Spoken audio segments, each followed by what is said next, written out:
Everyone, आप सभी का स्वागत है आज के वीडियो डिस्कशन में। और इस डिस्कशन में हम चर्चा कर रहे हैं आपका हिस्ट्री का model paper official Bihar board का। और ये क्लास है आपका इंटर आर्ट्स पेपर का, जो कि 2023 में एग्ज़ाम होना है।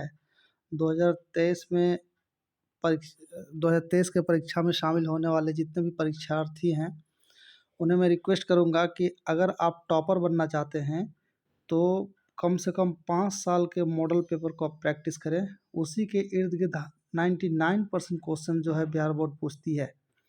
और मैं आपको बताता चलूँ कि ये 5 साल का जो मॉडल पेपर ऑब्जेक्टिव का है, ये मैं आपको कवर करवाऊँगा। साथ में सब्जेक्टिव का भी जो इम्पोर्टेंट है उसका भी मैं प्रैक्टिस करवा दूँगा, आप निश्चिंत रहें।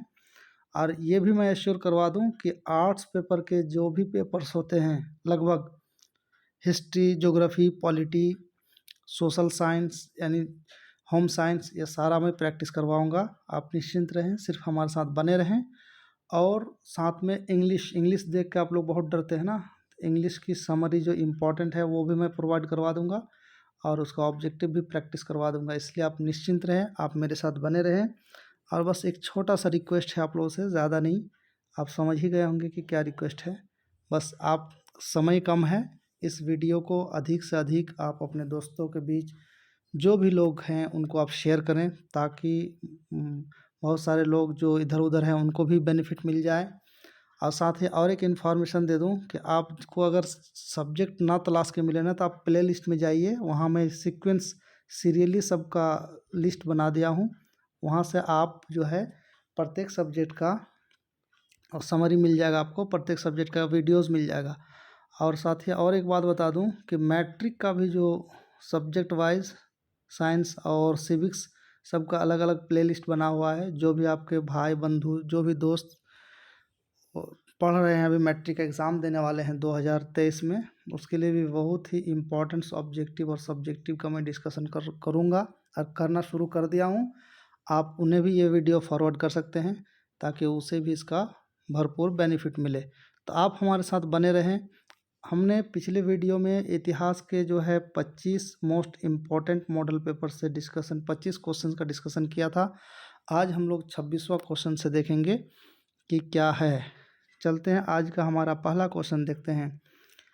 26 नंबर क्वेश्चन में कह रहा है कि रामानंद के शिष्य कौन थे? रैदास थे, कबीर थे, धन्ना एवं पीपा थे, या डी इनमें से सभी थे? आपके दिमाग में क्लिक हो ही गया कबीर और रैदास को देख के, लेकिन आपको पता होना चाहिए कि धन्ना और एवं पीपा भी उनका शिष्य थे।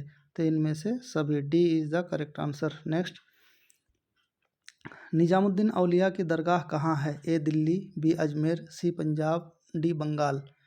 आपको पता होना चाहिए, नाम से आप कन्फ्यूजन नहीं करेंगे। निजामुद्दीन औलिया की बात कर रहे हैं तो पॉज करके आप करेक्ट आंसर दें। करेक्ट आंसर आपने सोच ही लिया होगा, Delhi is the correct answer. और आप बता सकते हैं कमेंट सेक्शन में कि अजमेर किन का दरगाह है। मैं ही बता देता हूँ, अजमेर में है ख्वाजा मोइनुद्दीन चिश्ती का। अगर आपके एग्ज़ाम में आए तो अजमेर आप मोइनुद्दीन चिश्ती के नाम पे लगाएंगे। ओके, नेक्स्ट, इब्न बतूता किस देश का यात्री था? वे भी आई, ये बार बार ये क्वेश्चन पूछा जाता है, बहुत ही इंपॉर्टेंट क्वेश्चन है ये। ए मोरक्को, बी मिस्र, सी तुर्की, डी ईरान। तो इब्न बतूता जो थे ये मोरक्को के यात्री थे, ये आपको पता होना चाहिए, बार बार पूछा जाता है क्वेश्चन। नेक्स्ट, किताबुल किताबुल रहला किसका यात्रा वृत्तांत है? Travel history. A Alberuni, B Ibn Battuta, C Fahien, D इनमें सभी का। ये सारा ऑफिशियल है, ये जितना भी मैं डिस्कशन करा रहा हूँ ना, ये ऑफिशियल है। इसे आप बिलीव करके 5 साल का आप प्रैक्टिस करें, 100% आप टॉपर बनने के चांस 99 में आ जाएंगे आप। ओके, तो 29 का करेक्ट आंसर है Ibn Battuta. Okay, Ibn Battuta के बारे में अगर बात करें दोस्तों, तो कह रहा है कि ये किनके शासनकाल में भारत आया था? मोहम्मद बिन तुगलक, बलबन, या रजिया सुल्तान, या फिर सिकंदर लोदी। करेक्ट आंसर क्या होगा? Mohammad bin Tughlaq. Next, British East India Company की स्थापना कब हुई थी? ये आप बचपन से पढ़ते हुए आ रहे हैं, आप बता सकते हैं, पॉज करके आंसर दीजिए। तो 1600 ईस्वी में, 1605 में, 1610 में, 1615 में। करेक्ट आंसर क्या होगा, आप जल्दी से बताएं। यस, आपने सोच ही लिया होगा, 1600 ईस्वी में 31 का, ये इज द करेक्ट आंसर। अगर 32 की बात करें, संथाल विद्रोह का नेता कौन था, ये भी वीवीआई ये सब क्वेश्चन बहुत पूछा जाता है बच्चे। इन क्वेश्चन को आप रिवीजन करो, रट्टा मार लो, पी जाओ। ए सिद्धू एवं कानू, बी गोमधर कुंवर, सी चित्तर सिंह, डी इनमें से कोई नहीं। Correct answer is a Sidhu एवं कानू। ये जो है ना संथाल विद्रोह दोस्तों शुरू हुआ था कब, 1800 कहीं पे आपको 54 मिलेगा और कहीं पे 55। तो देख के आप डरना नहीं, 54 रहेगा तब भी मार देना, 55 रहेगा तब भी मार देना। कभी कभी ना इस भी पूछ लेता है कि संथाल विद्रोह कब शुरू हुआ था, कब से कब तक। इसका नेतृत्व करता सिद्धू कानू। ओके, महालवाड़ी बंदोबस्त को किसने लागू किया, ए मार्टिन बर्ड, बी बुकनान, सी रीड, डी इनमें से सभी। देखिए ये भी क्वेश्चन ना थोड़ा सा कन्फ्यूजन में डालेगा आपको। ये भी क्वेश्चन भी आए हैं, ये भी बार बार पूछा जाता है। देखो यहाँ पे आंसर करेक्ट है मार्टिन बर्ड, बट रीड भी उससे कनेक्टेड है और बुकनान भी, लेकिन अधिकतर आंसर मार्टिन बर्ड ही मारा जाता है। नेक्स्ट, उलगुलान विद्रोह का नेता कौन था, ए सिद्धू, बी चित्तर सिंह, और नेक्स्ट ऑप्शन है आपके पास गोमधर कुंवर, डी बिरसा मुंडा। देखो आप एक चीज़, ये जो उलगुलान है ना, ये यूपीएससी के एग्ज़ाम में भी पूछा गया, बहुत ही इंपॉर्टेंट क्वेश्चन है और आपके बिहार बोर्ड के एग्ज़ाम में भी पूछा जाता है। तो इसमें आप हड़बड़ाएंगे नहीं। उलगुलान विद्रोह देखते ही एकदम बिरसा मुंडा का नाम आपको याद आना चाहिए, एकदम मेरी आवाज़ आपके कान में गूंजना चाहिए, Birsa Munda. Okay, D is the correct answer. देखते हैं नेक्स्ट क्वेश्चन हमारा क्या होगा। दामिने कोह क्या था, ये भी बहुत इंपॉर्टेंट क्वेश्चन, ये सब पूछता है बार बार, लगभग अलग अलग एग्जाम में भी पूछ लेता है, इतना इंपॉर्टेंट है। ए भूभाग से, तलवार से, या जानवर से, या इनमें से कोई नहीं। तो दामिने कोह जो है ना भूभाग से रिलेटेड था संताल विद्रोह के दौरान। बिहार में 1857 के विद्रोह का नेता कौन था, देखो आप ऑप्शन देख लो, राजेंद्र प्रसाद, दिलीप सिंह, श्री कृष्ण सिंह, डी इनमें से कोई नहीं। अगर आपने प्रैक्टिस किया होगा तो आपका आंसर दिमाग में क्लिक करेगा। देखो इनमें से कोई नहीं होगा। ओके, इसलिए कि वीर कुंवर सिंह जो है ये 1857 ईस्वी में के नेता, मुख्य नेता थे, और ये जितने भी ऑप्शन है ये 19वीं शताब्दी के नेता है लोग। ओके, रानी लक्ष्मीबाई को और किस नाम से जाना जाता है, वीवीआई, ये भी वीवीआई है, पूछा जाता है ये question. Chhabili, Manu, Manikarnika. Correct answer आप दे सकते हैं डी, ये सारे नाम से उनको बुलाया जाता था, ये सारा उपाधि, छबीली है, मनु है, मणिकर्णिका है। नेक्स्ट, 1857 के विद्रोह को किसने प्रथम भारतीय स्वतंत्रता संग्राम कहा था, ए कार्ल मार्क्स ने, आर.सी. मजूमदार ने, या सी जवाहरलाल नेहरू ने, या फिर वी.डी. सावरकर ने। करेक्ट आंसर आप चूज करके बोले। Yes, correct answer is Karl Marx ने। नेक्स्ट, 1857 की क्रांति आरंभ हुई थी, कब हुई थी, 10 मई को, 18 मई को, या फिर 13 मई को, या फिर 26 मई को। करेक्ट आंसर आप पॉज करके दें, सही आंसर होगा 10 मई। लेकिन यहाँ ना 20 मई सही में आंसर, सॉरी 31 मई अगर होता तो कन्फ्यूजन में डालता है, इसलिए कि हुआ था ना कि ये परपोज था, मतलब पहले से निर्धारित था कि हम लोग जो है विद्रोह जो करेंगे, शुरुआत करेंगे वो 31 मई को शुरू करेंगे। लेकिन कहीं कहीं ना मतलब कनेक्टेड ना होने की वजह से पहले ही शुरू कर दिया गया था, इसलिए शुरुआत जो है ना 10 मई ही होगा, लेकिन निर्धारित 31 मई था। ओके, तब गड़बड़ा नहीं। कलकत्ता में अंग्रेज़ों के किला का नाम क्या था, A Fort George, Fort David, C Fort William, D इनमें से कोई नहीं। तो C is the correct answer, Fort William. आप इनको याद रखेंगे, फोर्ट विलियम को, ये इसी किला को लेकर के न सिराजुद्दौला जो है अंग्रेज़ों से हाथाहाथी किए थे 1756 में। और आपको पता होना चाहिए कि 1757 में प्लासी का युद्ध हो गया था, और ये फोर्ट विलियम जो किला है इसको खोलने नहीं दे रहा था कौन, सिराजुद्दौला, ये आपको याद रहना चाहिए।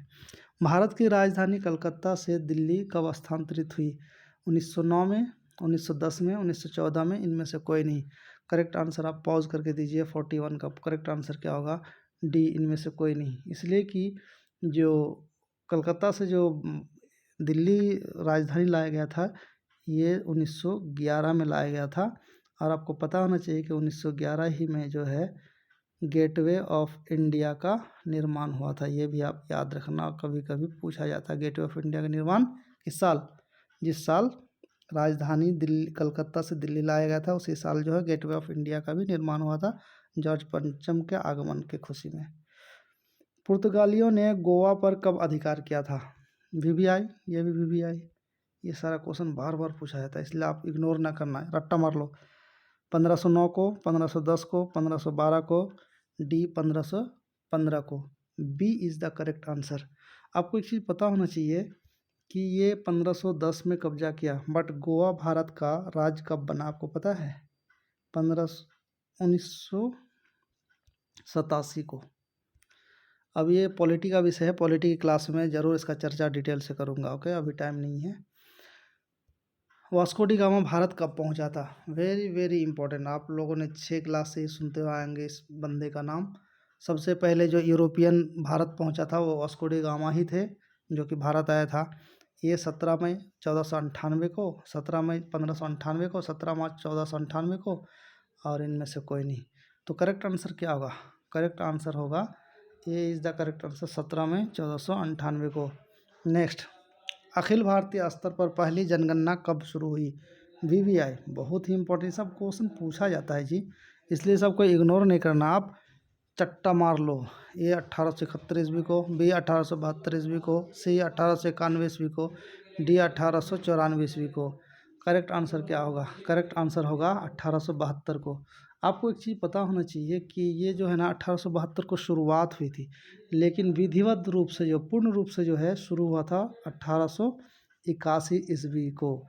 और 1881 ईस्वी से ही हर 10 साल में जनगणना की जाती है। शुरुआत हुई 1872। कमेंट सेक्शन में लिखना है कि किसने शुरुआत किया था, उस वायसराय का नाम लिखना है आपको। नेक्स्ट, महात्मा गांधी की आत्मकथा किस भाषा में लिखी गई थी?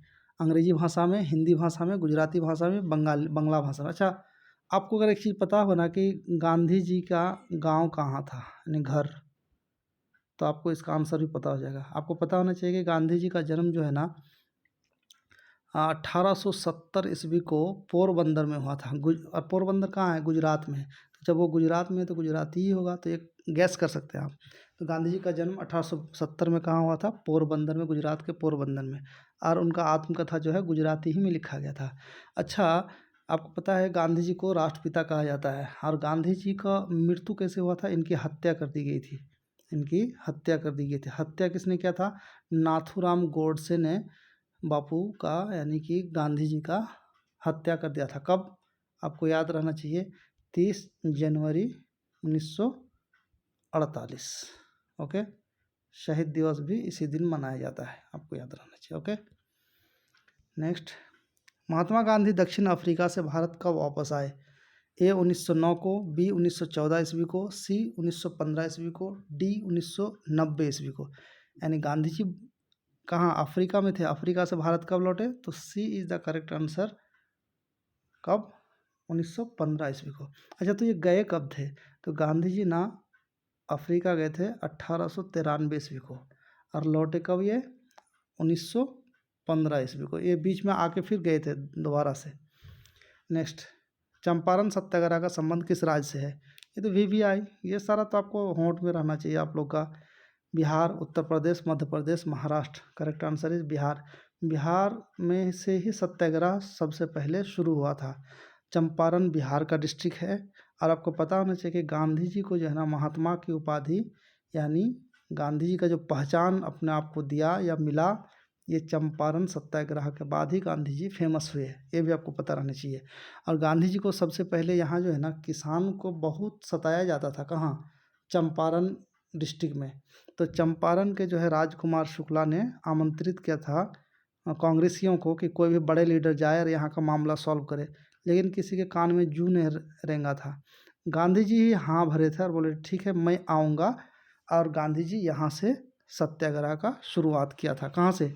बिहार से। तो ये is the correct answer, Bihar के चंपारण से। ओके, नेक्स्ट, दिल्ली चलो का नारा किसने दिया था? ए सुभाष चंद्र बोस, गांधी जी, लाला लाजपत राय या गोखले?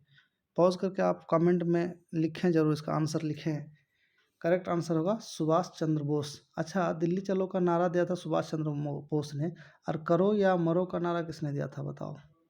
ये महात्मा गांधी ने दिया था। महात्मा गांधी ने किसका नारा दिया था? करो या मरो का। ओके, नेक्स्ट, 1917 ईस्वी में गांधी जी किसके अनुरोध पर चंपारण गए थे? देखो अभी तुरंत मैंने बताया, आप पॉज करके आंसर दो। अगर ध्यान से आपने मेरी बात सुना तभी इससे जस्ट इसके पहले क्वेश्चन में उसका चर्चा कर ही दिया था। Doctor Rajendra Prasad, Arvind Ghosh, Gokhale. Correct answer होगा राजकुमार शुक्ला। इन्हीं के आवेदन पे, इन्हीं के अनुरोध पे वो आए थे। कहाँ? चंपारण। आज का हमारा लास्ट क्वेश्चन है, गांधी जी ने असहयोग आंदोलन किस वर्ष प्रारंभ किया? तो ये आपका आंसर देखें आप, 1920 में, 1922 में, 1930 में, 1942 में। तो करेक्ट आंसर क्या होगा? पॉज करके आप आंसर करें ज़रूर। ये 1900 जी 1922 में। ओके, तो ये आपको इसको आंसर करना है। अच्छा, ये सत्याग्रह क्यों किया था आपको पता है? इसके बारे में थोड़ा सा बता दूं। सॉरी, सत्याग्रह कर रहे हैं, असहयोग आंदोलन। असहयोग आंदोलन इसलिए किया था कि 1919 में एक एक्ट पास किया गया था, उसको कहते हैं रॉलेट एक्ट। याद रखना आप, रॉलेट एक्ट। इस रॉलेट एक्ट में कानून ये था कि अंग्रेज ना इस कानून के द्वारा भारतीयों को पकड़ता था और पकड़ के जेल में डालता था, और उसमें बिना कानून, बिना वकील और बिना दलील के कानून कहा गया इसको। जैसे अभी इंडिया में UAPA बनाया गया है। आप पे अगर शक होगा, UAPA, एक सेकेंड, UAPA अभी कानून इंडिया में, अभी वर्तमान में भारत में बना हुआ है। जो आपके शक अगर होगा आप पर, तो आपको पकड़ लेगा, आप कुछ नहीं कर सकता, आपको 3 महीने तक यूं ही आपको जेल में बंद कर सकता है। ये पुलिस को पावर है। तो इसी तरह का कानून जो है 1919 में पारित किया अंग्रेज ने, जिसको रॉलेट एक्ट कहा गया, कि किसी भी भारतीय पे अगर शक हो तो उसको पकड़ के जेल के अंदर किया जा सकता है, और आप कुछ नहीं कर सकते हैं। आपका ना कोई दलील चलेगा, ना कोई वकील चलेगा। तो बिना दलील, बिना वकील के ये कानून कहा गया रॉलेट एक्ट को। रॉलेट एक्ट के ही विरोध में गांधी जी ने ये असहयोग आंदोलन शुरू किया था। बट इसी बीच क्या हुआ था ना, जलियांवाला बाग हत्याकांड हुआ था 1919 में, 13 अप्रैल 1919 में। जलियांवाला बाग हत्याकांड, जलियांवाला बाग कहाँ पे है आपको याद रहना चाहिए। ये भी क्वेश्चन पूछा जाता, अभी भी आए है। पंजाब में है, पंजाब के अमृतसर में है। और पता है आपको, ये जो बाग है ना, यहाँ पे सैफुद्दीन किचलू के जो गिरफ्तार होने के विरोध में इसको, ये लोग इकट्ठा हुए थे इस बाग में, जलियांवाला बाग में। तो ये 4 दीवार से चारों तरफ घिरा हुआ था, एक ही गेट था एंट्री होने का, और वहाँ कुआं भी था। तो जब लोग वहाँ इकट्ठे हुए ना, तो उस समय जो है कर्नल यानी कमांडर था जनरल ओ डायर, यानी पुलिस कमांडर। इसने क्या काम किया, पुलिस को साथ में ले जाके, मतलब उस हर दीवारी को चारों ओर से घेर लिया, और घेर के उसने आदेश दिया कि जितने भी लोग हैं उस पर गोली चला दिया जाए। निहत्थे लोग, बिना हथियार के लोग तो भाषण सुनने गए थे। ऐसा किया कि चारों ओर से जब इन पर गोली की धड़धड़ाहट जब हुई, जब गोली की बारिश हुई, तो महिलाएं थे, बच्चे थे, और बहुत सारे लोग थे। कोई कुआं में कूद गए, कोई जंगल में कूद गए, कोई दीवार पे फाड़े, कोई गिर के मर गया। इस तरह करके सरकारी आंकड़ों के अनुसार लगभग 1000 लोग अपने जान गंवा दिए थे। तो इस तरह का ये क्रूरता हुआ था। तो ये आपको जानकारी रखना चाहिए। चलिए, हम लोग सब्जेक्टिव जब पढ़ेंगे ना, तो विशेष बहुत इंटरेस्टिंग सारी चीज़ का हम डिस्कशन करेंगे। आप हमारे साथ बने रहें, और अपने दोस्तों को ये वीडियो अधिक से अधिक शेयर करें। चैनल को सब्सक्राइब करने के लिए कहें, खुद सब्सक्राइब करें। इससे क्या होगा, हमको मोटिवेशन भी मिलेगा, और आपको कुछ लाभ भी आपको भी मिलेगा, और आपके फ्रेंड और दोस्तों को भी मिलेगा। Thank you for watching.